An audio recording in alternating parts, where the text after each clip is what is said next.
Hello everyone, welcome back to today's section. Uh, it's nice to see you after New Year, and I hope all of you have all of you are enjoyed the New Year. So today's section is going to be isomorphism theorems, but before that, one definition is left. I think two definitions. So this definition that you see in the screen. So we have introduced this module by defining addition and scalar multiplication operation here. Okay, these two operation, and we have seen that the well-definedness of these two operation, and finally I left this as an exercise to show the three examples of modules are satisfied, and thereby we can decide this Mn is another module. So this Mn module is called quotient R module, or simply we call it quotient module. Now let's introduce projection. So we have a submodule N of a module M over a ring R. Then the map pi M from M to N given by M goes to M plus N is an R epimorphism with kernel M. This map is called canonical epimorphism or projection.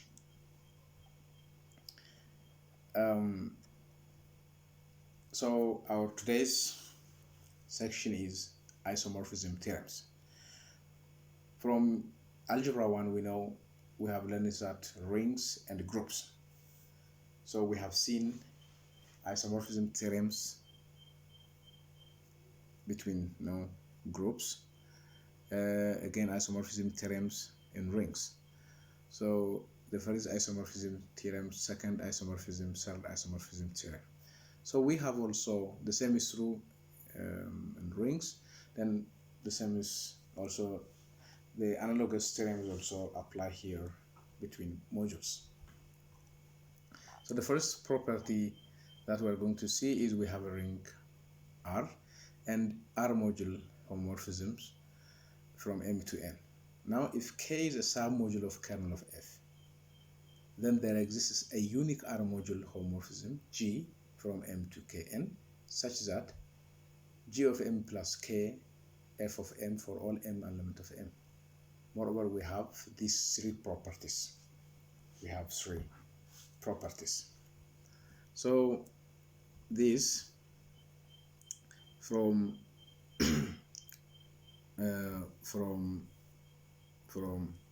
M to N, we have F. Again, from M to N, we have this pi projection. From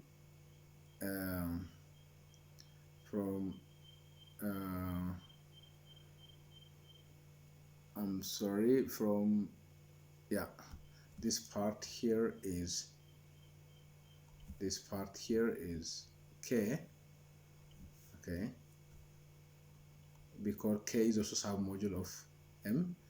So now we have this unique map from this to this, such that this diagram commutes. Okay, we have this. So in this diagram, okay, in this diagram we see that, I mean, if it's not clear, then I can show it to you clearly. So okay,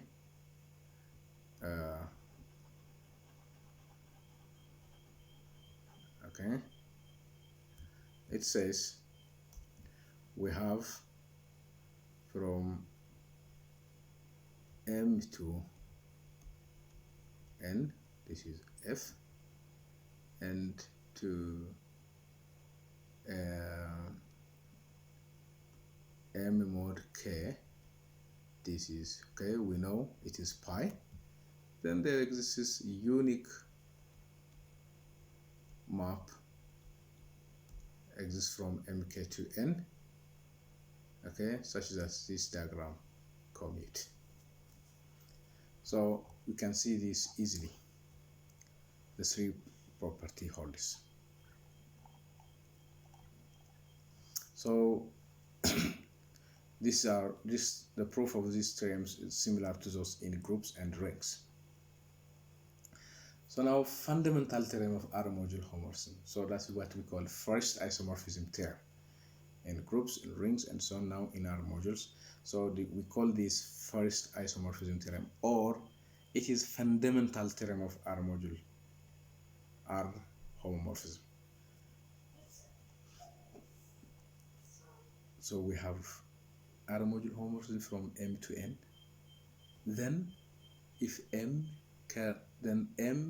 kernel of F is isomorphic to F of M. F of M. So this F of M, that this guy here is nothing but image of F. It's image of F. So if our F is epimorphism, then image of F is equals to the whole N. So this whole is.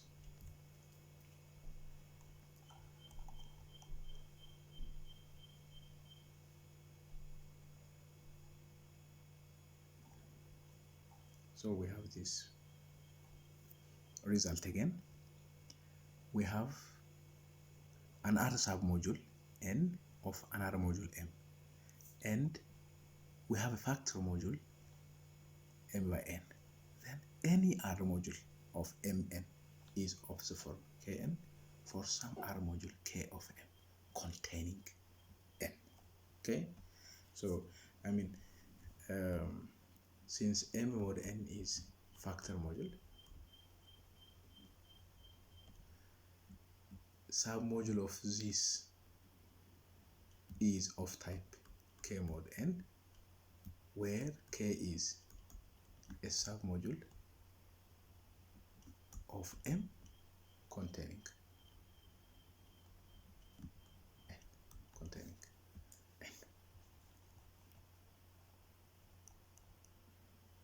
So another important result is these two. So this is third isomorphism theorem, and this one is second isomorphism theorem. So it's clearly similar to the one in group. So you can refer the textbook. So it's very easy. It's very straightforward for you to check. Now we come back to direct product and direct sum of modules. This is also the same as, group, in the case of group and rings.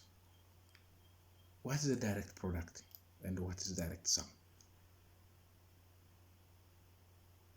First of all, they are important because for constructing new modules and describing the structure of certain modules in terms of particular submodules. Okay? The idea here is, if we are given two modules M and N, we can combine with some operation M and N to create a new module. Okay, to create a new module, to construct a new module. Let's see the following theorem. The following theorem says we have fixed ring R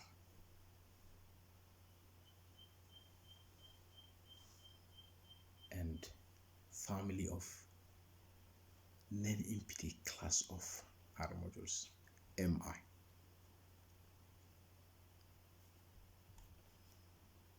Let M is all functions from I to union of Mi, such that alpha of I is element of Mi for all I element of I. Now we introduce two operations here. One is here, one here is plus, and the second one is scalar multiplication here. It is defined in this way. Then the theorem says M is the set M, the set of all alpha, defined in this way, is R module. R module. It is an R module. under this addition and scalar multiplication. So this M is called external direct product. Why we call it external? We are given family of R modules. Then we combine with respect to addition and scalar multiplication to construct a new R module. Therefore, it is external. It is external. So we will come back to the internal part, but this is external. How do we prove? Okay. Now, it is denoted by like this. This external direct product is denoted by like this. And in this definition, each this mi is called a direct factor of the direct product m. It is a direct factor of the direct product m.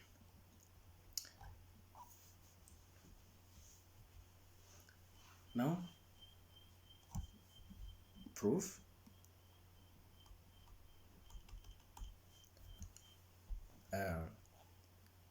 Since each mi is another module, they are additive abelian group.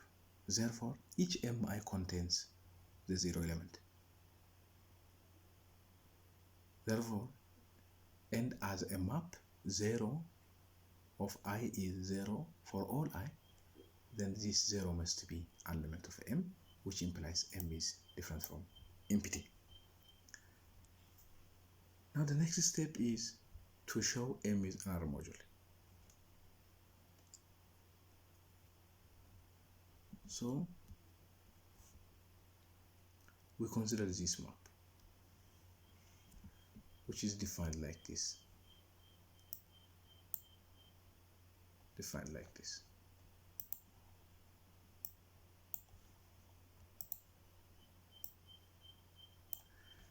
For all I, M satisfies the three axioms of R module. So we have to show whether it satisfies the three axioms of modules.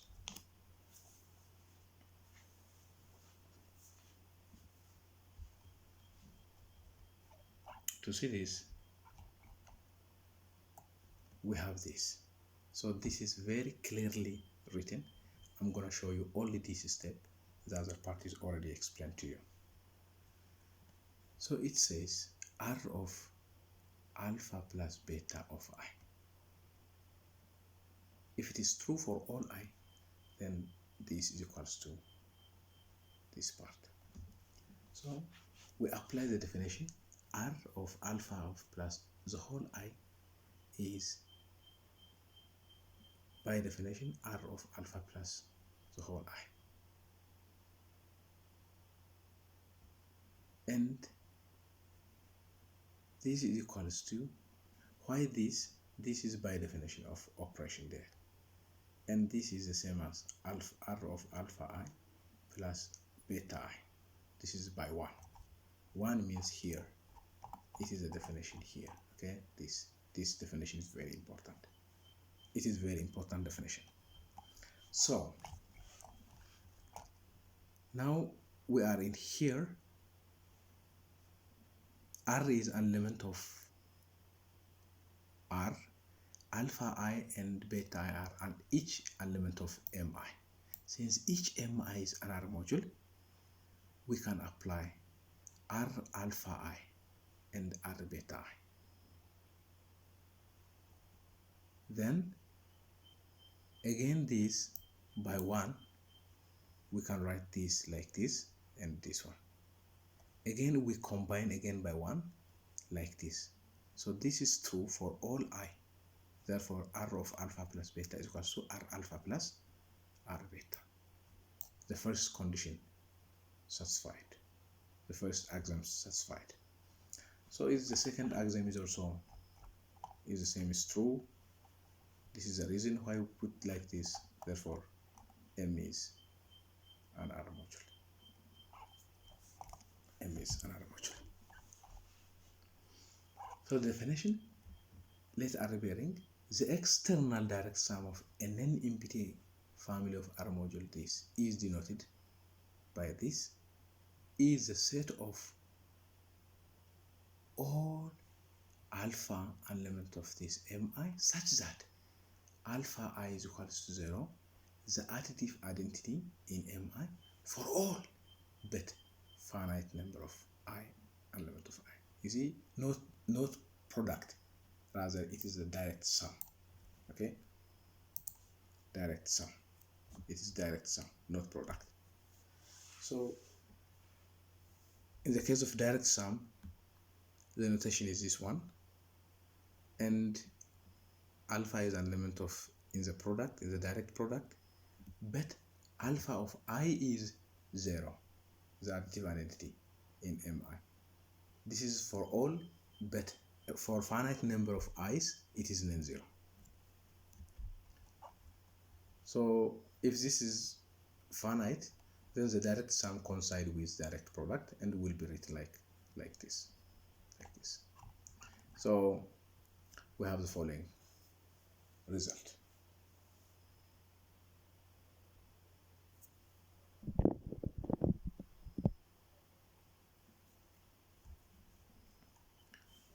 Let R bearing, and we have a family of empty family of R modules. Then the first one is, this is a submodule of this one. The direct sum, external direct sum, is a submodule of external direct product. For each k element of I, the canonical projection is from this to this, given by alpha to alpha of k, or simply from mi I in I to mk, is another module, epimorphism. Third, for each k element of I, the canonical injection is from mk to direct external direct sum, given by alpha of k to alpha with alpha element of this, or mk to this, where mi is equal to 0 for all I different from k, and mk is equal to m, is another module, monomorphism. So the proof is, again, is very easy, so follow me. And note that the map here, which it is this eta k and pi k, are canonical projections, respectively, canonical injections. Proof: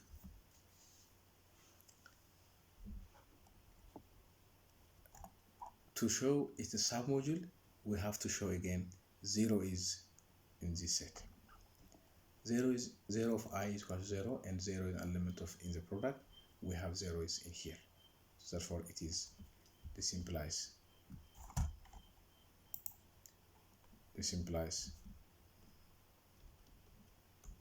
this I in I, mi is different from empty. Let alpha and beta an element of this. Now we want to show alpha plus beta is an element of here. By definition, alpha I and alpha beta is equal to 0 for all but finite number of i's. Suppose alpha I different from 0, respective beta different from 0 for all I in a finite set, for all I in a finite subset, this respective of I.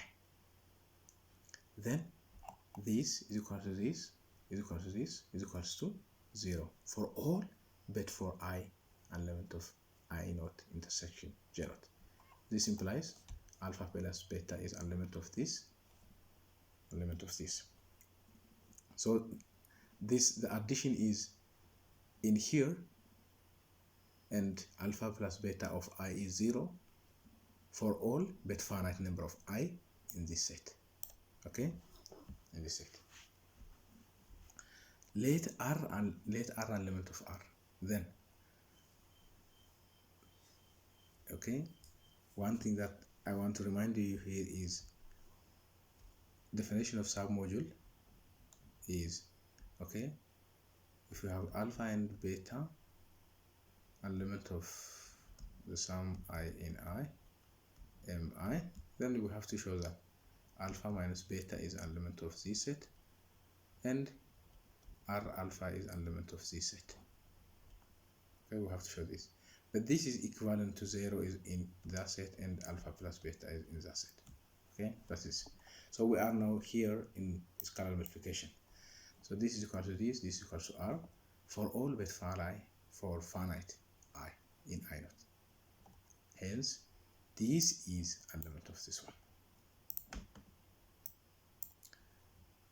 Thus, it is a submodule of external direct product.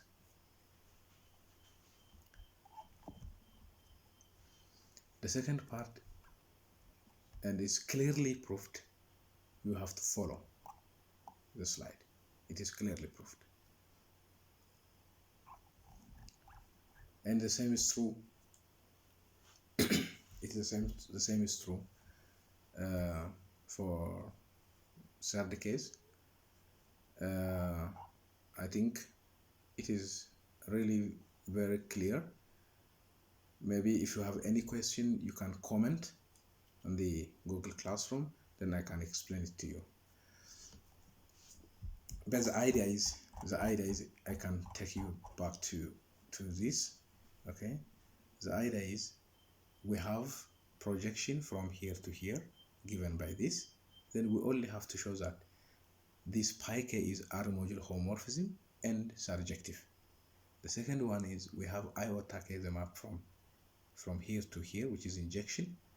Then we have to show that this map is R module homomorphism and injective. This is inclusion map. Okay. This is this one is projection. This one is injection.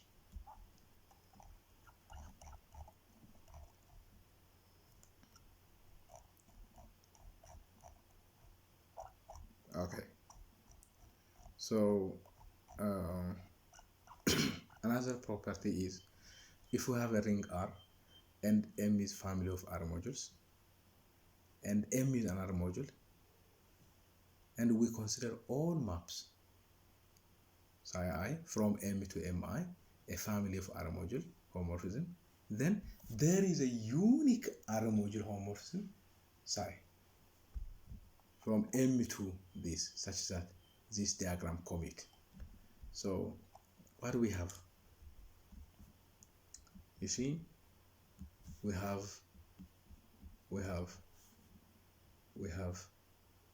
from M to Mi, this is psi I. Okay, again from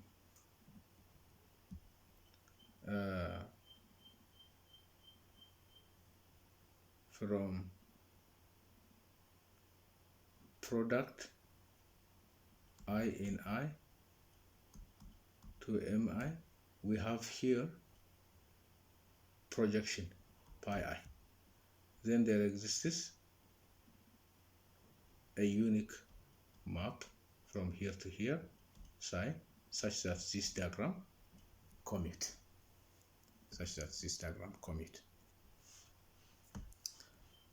Okay, so this is very important theorem. The same is true for this also. This one, similar to above.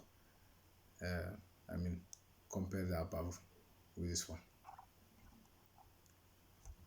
Coming back to the another definition, let M be an R module and Ni I an element of I be an NMPT family of R submodules of M.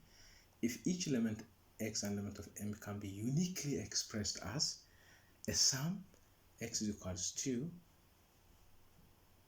like Xi, I an element of I, with Xi an element of Ni for all I in I and Xi0 for all but finite number of I's. Then M is called internal direct sum of this one.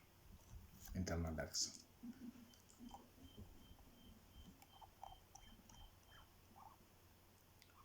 So we have this equivalent statement. This is also very important. Okay, M is the internal direct sum of family this and if the sum x1 up to xn is equal to 0, then each xi is equal to 0 when if M is internal direct sum of the family this, and the intersection Mi where with the sum this Mj where I different from j, then always 0 for all I and limit of I. So these are equivalent. So consider the following very simple example. We have R3 with this vector, and M is another module. This is very easy to show. Now we prove that M is a direct sum of these three vectors. One thing that we have to show is we have to show that every element of M is uniquely written as elements from x1, x2, and x3 by this. We have to show that it is uniquely written by this definition.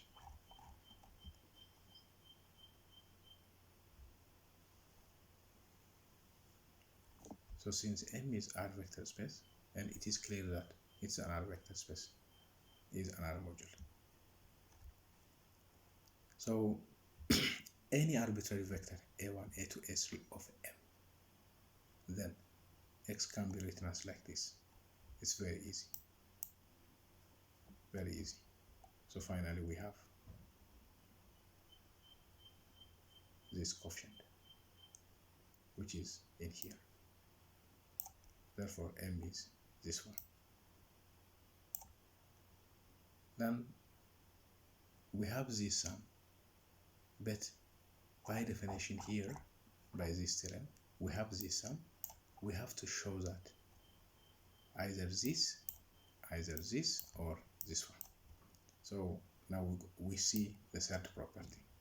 Then finally we have, by this equivalence, M will be internal direct sum of the families.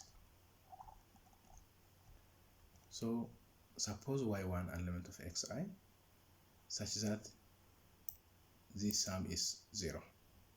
Then we must show that each yi is 0 by this one.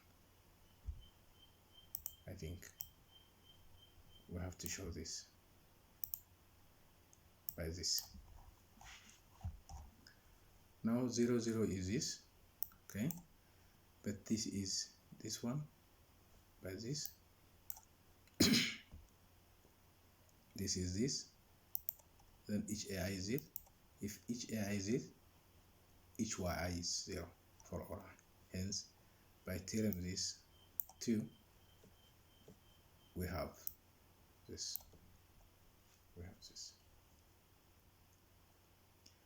I think it's enough here for today. If you have any question, feel free to leave. Then I will come back with the next section next time.